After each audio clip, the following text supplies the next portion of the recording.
na kumpleto ulit silang magkakapatid. Matagal na panahong hindi nagtagpo at ngayong muli sila sabay-sabay humihinga sa iisang silid.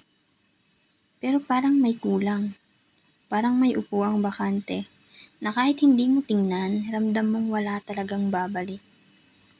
Kasi andyan sila, yakapan, tawanan, kwentuhan ng mga taong sabik magkamustahan. Pero sa likod ng bawat pilit ng ngiti, may lungkot na hindi maikubli.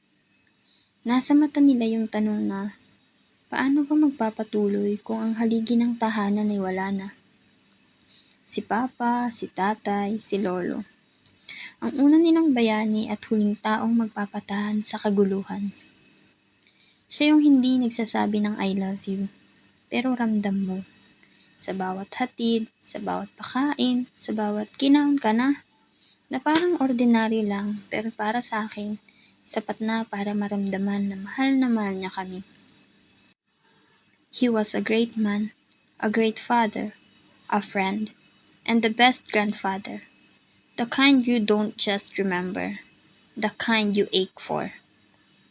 Kasi minsan, ang pagmamahal pala, hindi laging malakas ang boses.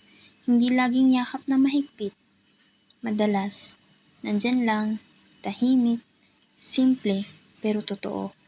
At sa kanya ko yun unang nakita. Yung genuine smile niya, yung simpleng ngiting hindi mo makukuha sa kahit sino, ngiting parang sinag ng umaga na humihingi ng papuri. Pero kaya kang painitin at kaya kang pasiyahin. Yung ngiting hanggang ngayon, hinahanap-hanap ko pa rin.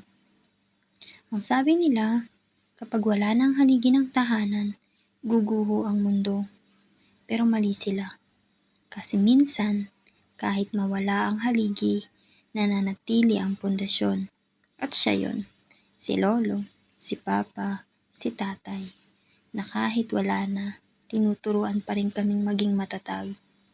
Kaya ito ako ngayon, apo niya. Hindi magsasalita para magpaalam, kundi para magpasalamat. Salamat, Lo, for loving us your way, for raising a family na matibay kahit may sugat, for showing me that love doesn't need volume, it only needs truth. At kahit nakumpleto ulit sila, alam kong may isang kulang na hindi na mabubuo.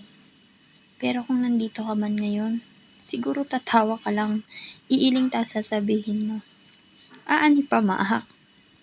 At oo, nandito ka pa rin.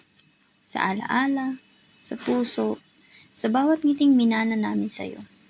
At doon, buo pa